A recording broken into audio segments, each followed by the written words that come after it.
Hello. We're live, Gabby. We are. We are live. Welcome to VO Journey Academy Live. And it's Open Forum Friday. It is. Yay. Always a fun time. Yes, it is. And we've had so many great I questions. know. Thank you. So I'm very excited about today. Hey, Chris, good to have you. And see all the exciting questions we get to answer. If you are new, just coming in, just finding us, or been here and forgot to do it, check that, hit that like button, comment, please leave comments, and Yes. follow. Hit that follow button so you can knows when we go live and find. I mean, gosh, we have so many. There's so many videos. There's so many videos. I mean, that's right. We also have so many videos. So it's a great resource. It's a great resource. Yeah. So happy Friday. It is Friday. And Super Bowl weekend. Yes, and you got your cast on. I did get my cast off. Yay. I'm in a very stylish boot. It's great. Very stylish. So yes, it's great. Yes. Yeah. The dogs are happy that I'm mobile again, as you can see all the tails wagging. They are very happy. Good deal. Yep. Yeah. No, good for you. And so hopefully no snow this weekend. I don't think so. Yes. I think we're out of the woods on the snow, hopefully, because yeeps. Tired of that. Well, it's good to see. Absolutely. It's good to see everybody coming in. Just so you know, if you are new to Open Forum Fridays, or just a little reminder, what we do is you come in and it is open for your questions. Put any questions. It doesn't have to be on a certain topic. Specific for voiceover, can be about anything. Yep. Marketing, your sound, tech, your business, auditions, whatever you want. Yep. To ask us questions about, we are here to answer them. Yeah. I love it is Super Bowl weekend, like I mentioned. It is Super Bowl weekend. I mean, let's be honest. Yeah, like I think like a lot of voice actors, I'm here for two reasons. I'm here for the snacks and I'm here for the commercials. That's it. Right. That's Super Bowl for me every year is like it's like a predictor of trends and of what we're gonna see for the coming year in advertising. And it is amazing how you're right. It is amazing how the Super Bowl, people in football forget, football is a show, it's a production. You know what I mean? And it's entertainment. Yeah. You know what I mean? It's a specific type of entertainment, but it's still entertainment. For sure. And I mean, when you're in football, you're all about the game, because that's but if you step back, right? So I think the Super Bowl, is probably, it's just one of those events where, at least in our country, right? You're right. It is just so much about, and the commercials, about the productions, about the halftime show, about all that, and I mean, so many things are happening about the halftime show and everything. I mean, it's so much. It's become such a big thing. So that's outside of football. Right? Yeah. It's wild. And I think that, this is something I've long said, right? To be a voice actor, I don't care what genre or what area of the industry you're in, to not pay attention to what's happening in advertising is a bad move. I mean, that's a chance for us to really kind of study the inside look. iSpot.tv every year does like a Super Bowl recap of like all the best, ads and the different genres of ads. And it is something that we have to be aware of, because it will have a trickle down effect for easily a year, if not more. Especially depending on the success of those ads. The ones that do really, really well, they'll stick around. We'll see a trend establish from them. So it's important for us to be aware. Absolutely. Yeah. Well, and I had said that the Dr. Pepper ad, right? I told you about that. Yeah, about the young woman on TikTok and the Dr. Pepper ad, and she became famous, and they Dr. Pepper used it and they played it in the Rose Bowl, I think it was. So stuff. I mean, so again, I agree with you 100%. I agree with you 100%. Okay, we got our first question. Yay. Okay, from, I love it, Buddy. What is that? Is it Buddy Ojeda? Buddy Ojeda? Who knows? I'm sure. Okay. Yeah, Buddy Oeda. Oh, okay. I think.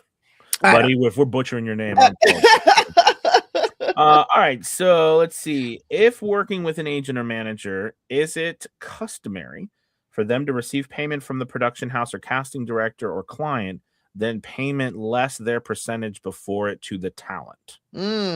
Indeed. That is exactly how it goes.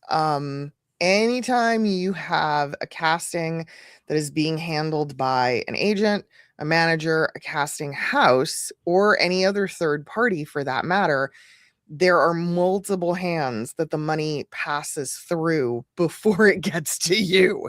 You're the last paid. You're the last paid. Yeah, we're the last one paid. And along the way, everybody is taking off their slice, Yeah. Now, if it's a unionized job, there are definitely regulations about how long it can take to pay you, and what's considered, acceptable. If it's non-union, it can take up to 90 to 120 days to get paid, depending on what's going on. But yes, it's that is definitely how that is handled. And then he has a follow-up. After they receive payment and take out the 20%, they send the talent the rest of the money. Yes, correct. Yep. Yeah. And depending on how many people, this is something I always say to folks, on the surface, you might just think it's 20%. It's not in some instances. Some companies double dip and you're unaware of it. Sometimes, again, if you have a talent agent, they're getting a markup. The agency, everybody is getting a markup somewhere. And so often 20% is not simply where the buck stops, is all it comes down to. It just depends on how many people are involved. Yeah, I agree. And I have so many, buddy, I have so many feelings about this. Just because I'm on both ends, right? I'm on both ends because, like this morning I did a couple of voiceovers where I'm the voice actor, but then I also pay voice actors and hire voice actors and cast them, right, with Academy Voices. And I know what it's like to be on both ends. And it is, when you're on one end as a voice actor, I think many of us are always very tempted. If I could just cut out the middleman, I can make more money and I can do all that. And yeah, that's true. If there's not a middleman, or there's not a middle person, or all these people, you're going to make more. Okay. But here's the other side of it. The other side of it is that, like, for example, the voice actors I hire, or, we have, like, they wouldn't have got that job unless I had done all the work I had done to find them that specific work. Okay. And I put in a lot of work and trying to also protect them and make sure that, like, contracts are signed. I'm not saying everybody does that, but that's typically also what an agent's job is, also most people. So, so again, I see it from both sides, but one thing that I would highly recommend, though, never doing, because I've had experience with this, is, don't ever, if you get work through an agent or even a platform, I don't know, just be on the up and up and don't try to go around their back, because that's never cool. In the future, you don't have to work with them, but yeah, don't do that, because that really it's shady. Well, this has nothing to do with what you asked, kind of. I'm just going a little further about some things. But it is your integrity at stake. And I think not only that, we have to realize that a lot of these opportunities we wouldn't get if not for these other platforms and second parties and other individuals. So to treat them fairly is pretty essential. And when we do that, they treat us well, and it comes back in the form of other jobs and other opportunities where we get recommended. So, yeah. Absolutely. Oh my goodness, buddy, I was so off on your name. I apologize. Oh, Heather. Cool. So it's Ojeda is what I'm taking it to mean. He's saying Heather. That's okay. Odd. Okay. However way you want me to say it, brother, I will say it that way. All right. Let's see. Chris says, "Hey Anthony, I've seen your animation dubs on YouTube. What kind of projects are those? Your Mark Hamill Joker was fun." Oh, thank you so much. So first off, I'm no Mark, but I definitely had fun doing the Joker. So basically, what I did, part of Rio Journey Academy. So many of you know right? VO Journey Academy, like Gabby and I, Angela, Bonnie, and Melissa, of our team, right? We coach and teach voice actors at VO Journey Academy, which is also tied to Academy Voices, right? Because we run Academy Voices as voice actors, working for voice actors and authors and things. And what I wanted to do was do some fan dubs, right, for coaching purposes, as well as fun for possible projects in the future for Academy Voices. So that's where those projects came from. And what we would do is we would literally take the work, strip it all down to nothing, and rebuild all of it.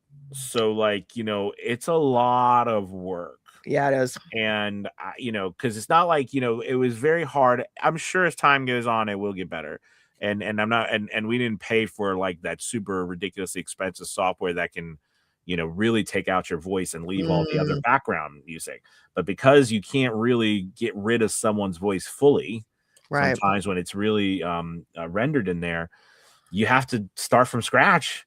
So the reason why I'm bringing that up is because we don't do much of it anymore, just because of the amount of work it takes to put all that together. But yes, it is loads of fun. Also, I used to do, I also did trailers. And this is how Brent Allen Hagel became who he is today. He did for a couple of years on Instagram. He would literally get on live or gig video, strip the trailer, and put his own voice and just show himself doing a voice for trailers, movie trailers, the TV show, promos. And we do that too, and that was, or commercials, or the animations. Video game stuff is big. You could take, because now video game stuff, you can do video game things. So yes, it's a lot of fun. It's a lot of fun. I agree. But it's a lot of work, a ton of work. Okay. Dylan has a question. I need to know more. I know I need more coaching, but do you have a tip for achieving the elusive conversational read?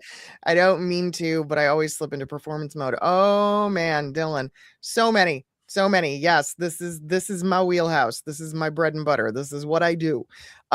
So first off, are you part of the Academy, Dylan? Because if you're not, come aboard. My Monday night class on auditioning and sessions, this is such a huge topic, and this is something we dive into extensively. There's a lot of ways to make yourself sound more conversational. Some of the easiest tricks that I tell people, this is one I really, really like. Forget about a script. Put a script away.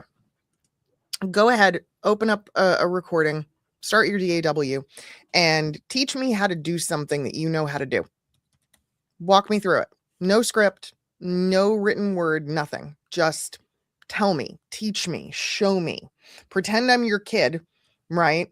And walk me through how to do a thing, whatever it is. And then what I want you to do is study that, listen to it, hear yourself, hear the difference, because you're going to see really, really quickly that you sound a heck of a lot more human and a heck of a lot more natural, and you're not being so performative. And then you can bring some of those attributes and some of those traits to another script. Yeah, absolutely. That's a quickie. Absolutely. Yeah. I had an interesting story about that. I was working on a voiceover, and they wanted one of the spots, my Ford spot, which I still get constantly, but they kept saying that they just didn't want. I was sounding too commercial. They wanted more conversational, And then of course, my whole thing, no, you're wrong. As we got to get, I'm not wrong. You're wrong. And then they sent no arguing with the clients. Exactly. And then they sent me something, and it doesn't matter how many times I think you do this. It's always good to get training and reminders of, you might end up going too far for what the client is looking for. Which, on a side note, always ask for a reference, even if they claim they know it's on your demo. No, that's not what was on my demo. But I'm glad they sent a reference finally, because then I was like, oh, I could finally give you what you want, because that's not what I feel is on my demo. But again, the client, that's why I find, don't you think I think reference files from a client is so good, because that gives you an idea of what they want. Yeah, for sure. Because oftentimes they don't tell you, or they tell you, but it doesn't mean the same to you. Anyways, yeah.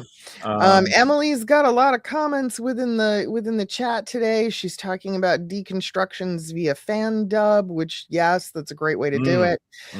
Singing Catfish again. Yes, Mark Hamill's Joker is legendary. It has, honestly, I think at this point it is safe to say that more people know and appreciate Mark Hamill as the Joker than they do as Luke Skywalker. That is how infamous that character portrayal is. Yes, and it's that is a really good point, especially with the fact about how much Disney has taken, you know, done so much with the Star Wars thing, you know, that, you know, I would agree with that. Joker has just redefined what it means to be the Joker. So, by the way, on a side note, it's so interesting to listen to some interviews that he's done about why he got into voiceover and how he felt about how it was just so much easier. He didn't have to you know, do all the, like, he could just use his voice because he said, like, because he was short, he wasn't the best looking, like, I'm serious, like, that's how he felt, like, he said it in his interviews. And like, because he didn't make, like, when he was trying to go on to Broadway, like, he wasn't going to be cast for which is so funny to think, we're talking about Luke Skywalker, but he wasn't going to be cast for, like, the, you know, the 6'4" guy. Right. You know, I relate to that kind of stuff. You know what I mean? So he was like, this was an opportunity for him to also be anybody he wanted to be. He didn't have to look like it. And I think that's the point, right? Voiceover allows you to be anyone. You don't have to look like, you know, that person, you know what I mean? In order to, or what we think that person should look like. So yeah, that's a whole nother thing, right? We have a question from Professor Tracy. She said, good morning from Rochester, Minnesota. I have a question for you. What is IMDb and how do I get one? That's a great question. Do you need one too, right? Like, that's a good question. So IMDb is an international database of actors. I don't even know what it stands for. I forget what the acronym is, but it's an Internet Movie Database. Oh, okay. Internet Movie Database. There you go. And you can, anyone who has been involved in any, it's owned by Amazon, by the way, or credited, you know. Yeah, it's owned by Amazon. Is it? That's relatively new, I think. Yeah, I don't know. Anyone who's been in any credited role in television and film and movies, and, you know, you can be on IMDb. However, there's a couple of criteria. The first is it's the production, the originator of the production has to create an IMDb for the production first. Then actors can be individually named and they can attach themselves to the project and to the cast. A lot of people have them. Not everybody does. Not everybody needs them. Like, I've had a couple of things over the years that I've been involved in that technically should have been, you know, on IMDb, but they're not. So whatever. Well, your name is, like, my name's on IMDb a couple different places for projects I've done. I've never signed up for it myself, but like video game work, like if those companies will put that on there, you know, like I've done some where I'm on there, but I've never signed up myself to pay because it's a subscription service. Yeah, you have to pay. I don't remember how much it is, but I mean, I know that there is a little bit of a cost involved. You have to pay to have an active subscription. I mean, I think it's really good if you're involved in things like movie trailers or if you're doing narration and dubbing for television. I think it's great if you're doing, you know, major animation roles.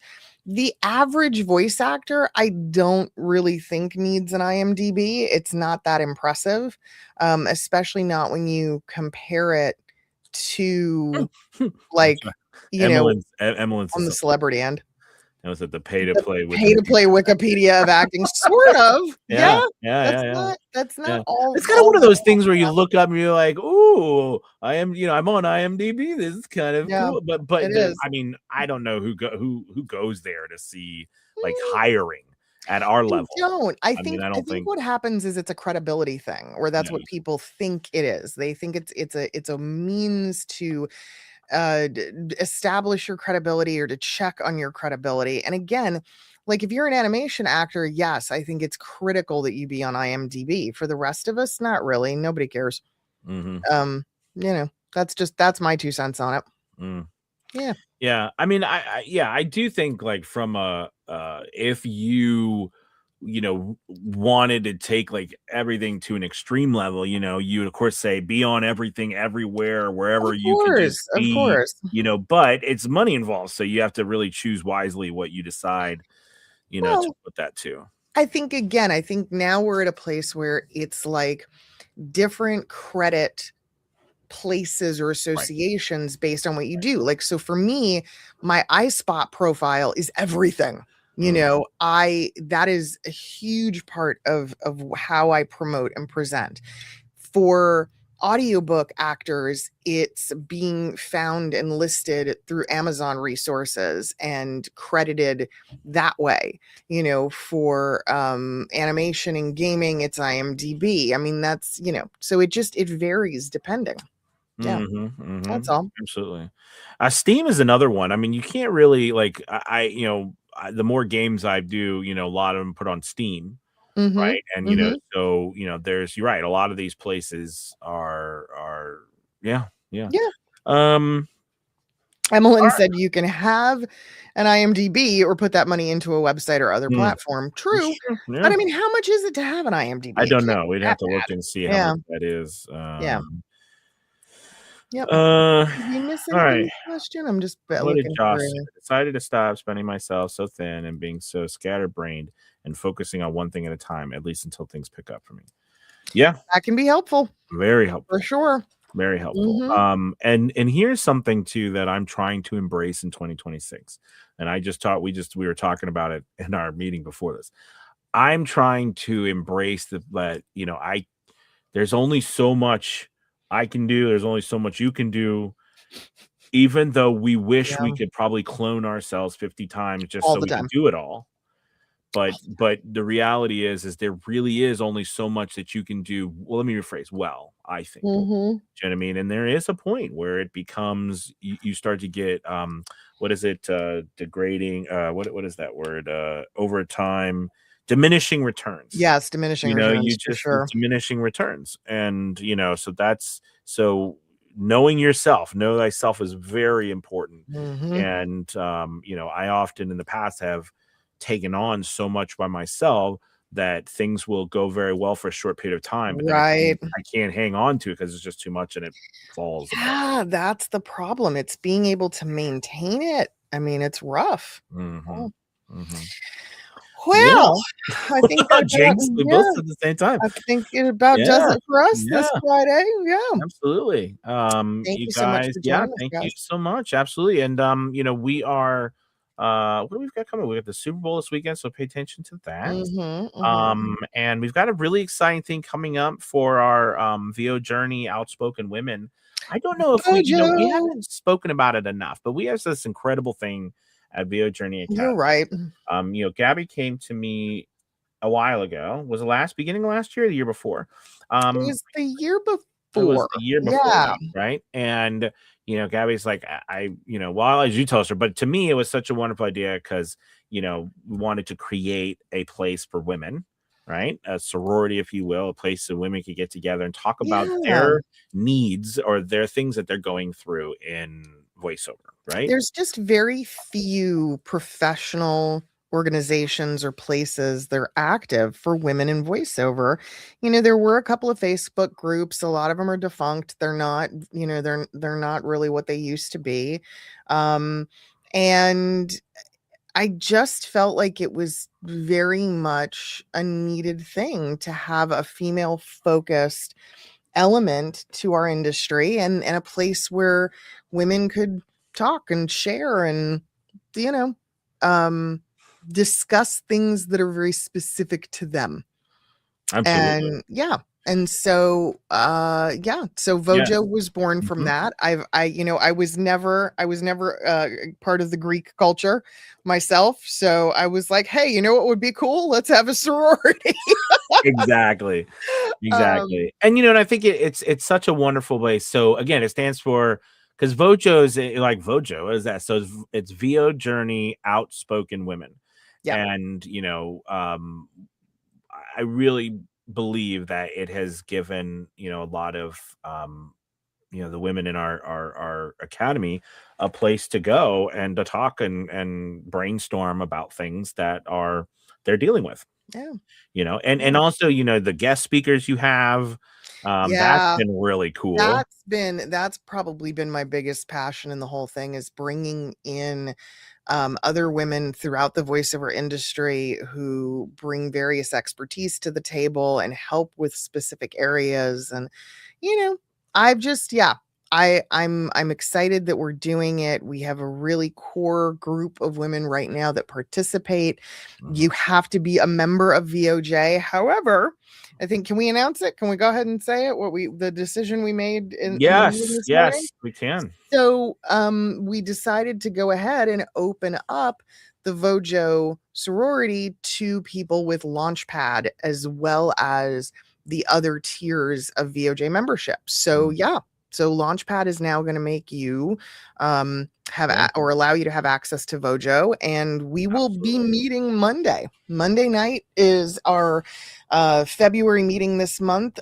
Teresa is going to be joining us and talking about motherhood and the balancing act that is having a voiceover career and being a mom, because it ain't easy sometimes. I mean, absolutely. So that's going to be fun. Yeah. Good deal. Well, listen, it was good talking to everyone. Great having you guys. And we will be back on Monday. Yay. All right. Have a great weekend. Happy Super Bowl weekend. Bye, everybody. Bye, guys. Goodbye.